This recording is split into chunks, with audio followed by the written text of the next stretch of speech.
Dictation शुरू होगी 5 second बाद।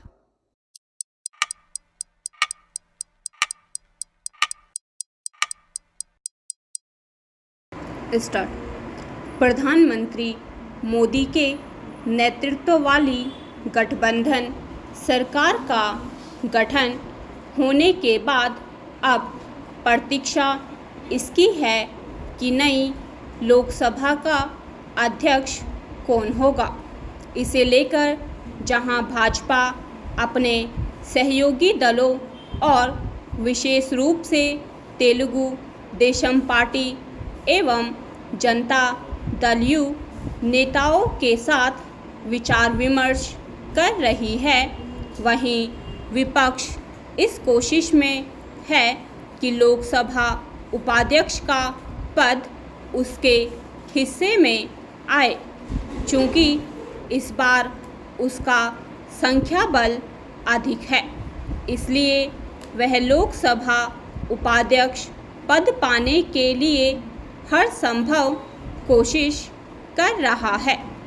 कुछ विपक्षी नेताओं ने यह भी कहा है कि यदि सत्ता पक्ष लोकसभा उपाध्यक्ष पद विपक्ष को देने के लिए तैयार नहीं होता तो उसकी ओर से अध्यक्ष पद के लिए भी अपना उम्मीदवार खड़ा किया जा सकता है।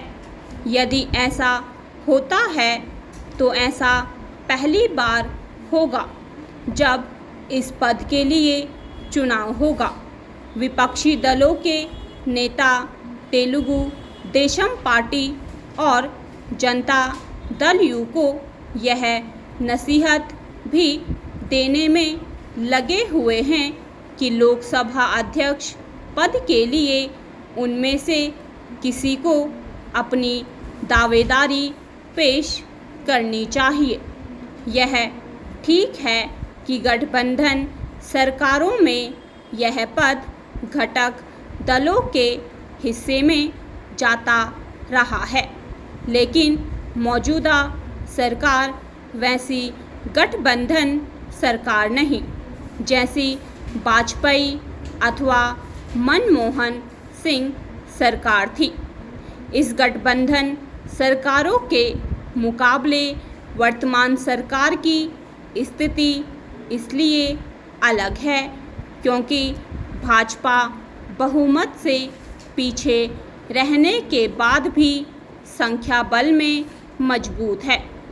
फिलहाल इसके आसार कम हैं कि जनता दल यू अथवा तेलुगु देशम पार्टी की ओर से लोकसभा अध्यक्ष पद के लिए आग्रह किया जाएगा, लेकिन इसकी अनदेखी नहीं की जा सकती कि वाजपेयी सरकार के समय अध्यक्ष पद तेलुगु देशम पार्टी के पास ही था।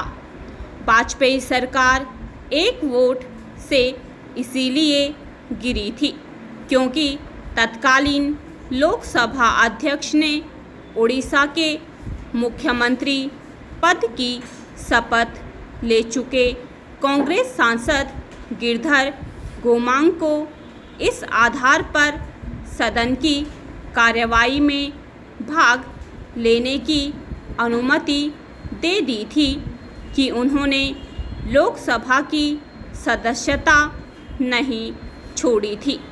लोकसभा अध्यक्ष केवल सदन की कार्यवाही ही संचालित नहीं करता, बल्कि कुछ मौक़ों पर मत विभाजन के समय निर्णायक भूमिका भी निभाता है। सदस्यों को उनके कदाचरण के लिए दंडित करने और दल बदल की स्थिति में उन्हें अयोग्य ठहराने का फैसला भी वही करता है। सभी संसदीय मामलों में उसका निर्णय अंतिम होने के कारण इस पद की महत्ता बढ़ जाती है।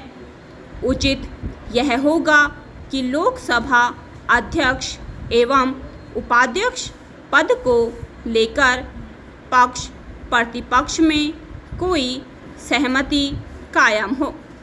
सदन के सुचारू रूप से संचालन के लिए यह आवश्यक है। इससे भी आवश्यक यह है कि जो भी अध्यक्ष बने वह दलगत राजनीति से ऊपर उठकर कार्य करे। उसे निष्पक्ष होना ही नहीं चाहिए बल्कि दिखाना भी चाहिए। ध्यान रहे कि जब जब ऐसा नहीं होता तभी सत्ता पक्ष और विपक्ष के बीच विवाद पैदा होता है। स्टॉप।